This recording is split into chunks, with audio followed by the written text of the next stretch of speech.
రాజు ఇంకొక కొత్త ఆజ్ఞ ఇస్తాడు. ఆ రాజు యూదులకు విడుదల చేయాలని ఒక నూతన ఆజ్ఞ ఇచ్చి ముద్ర చేయించాడు. ముద్ర చేయించడమే కాదు, 127 సంస్థానాలకి అందరితో కూడా వెంటనే 127 సంస్థానాలు, భారతదేశం నుంచి కూష్ దేశం వరకు, హిందూ దేశం నుంచి కూష్ దేశం వరకు మొత్తం అంతా కూడా పంచిపెట్టాలి, ప్రకటించాలని తాకీదులు కట్టించి పంపిస్తాడు. చాలా స్పీడ్గా, స్పీడ్ పోస్ట్ లాగా. ఎందుకంటే అది అమలైపోతే, ఎందుకంటే అది ఎవరి వల్ల కాదు, ఆ ఆజ్ఞ వెళ్ళిపోయి అంటే తాకీదులు అందేసుకున్నారు ఆల్రెడీ.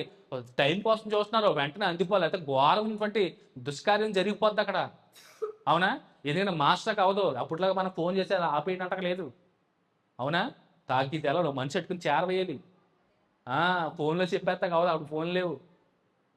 చాలా స్పీడ్గా రెస్పాండ్ అవ్వాలి. ఎందుకంటే ఆ వన్ టైంలో జరిగినటువంటి ఆజ్ఞ పాస్ అయిపోయింది, రూలు అమల్లోకి వచ్చేసింది.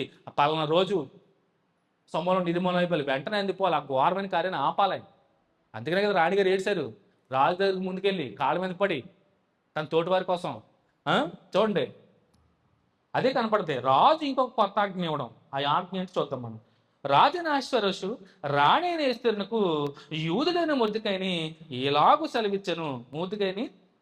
మొద్దుకైకిని ఇలాగూ సెలవిచ్చను, ఏమని? హామాను ఇంటికి ఎస్తేరునకు ఇచ్చి ఉన్నాను. అతడు యూదులను హతము చేయుటకు ప్రయత్నించినందున అతడు ఉరుకయ్య మీద ఉరి తీయబడిను. అయితే రాజు పేరట వ్రాయబడిన రాజు ఉంగరముతో ముద్రింపబడిన తాకీదును ఏ మానవుడును మార్చజాలడు. చూసారా? చెప్తున్నాడు, నేను చెప్పాను, ఏ మనిషి కూడా మార్చడానికి అవ్వదు, మార్చజాలడు. కాగా మీకిష్టమైనట్లు మీరు రాజు అయిన నా పేరట యూదుల పక్షమున తాకీదు రాయించి రాజు ఉంగరంతో దాన్ని ముద్రించుడి. సో రాజా, మీరు ఇలా చేయండి, మీరు తాకీదు, మీ స్వయాన మీరు తాకీదు రాయించి మీరు నాకు ఇచ్చిన ఉంగరంతో ముద్ర వేయించండి, పంపించండి త్వరగా అన్నట్టుగా మాట్లాడుతున్నాడు ఇక్కడ మొద్దుకై. చూడండి, ముద్రించుడి. సీనాను అని 3వ నెలలో, అంటే యూదుల నెలలో 3వ నెలది. సీనారు అని 3వ నెలలో 23వ దినమందు రాజు యొక్క వ్రాతకాండు పిలువబడిరి. సో దేనికోసం? వెంటనే అమలుపరచాలి, లేదంటే ఘోరమైనటువంటి కార్యక్రమం జరిగిపోతే పిలువబడిరి.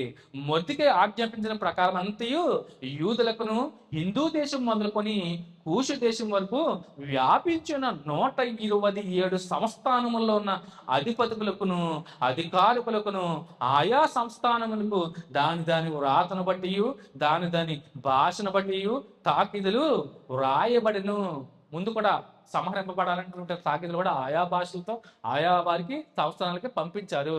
ఇప్పుడు కూడా సేమ్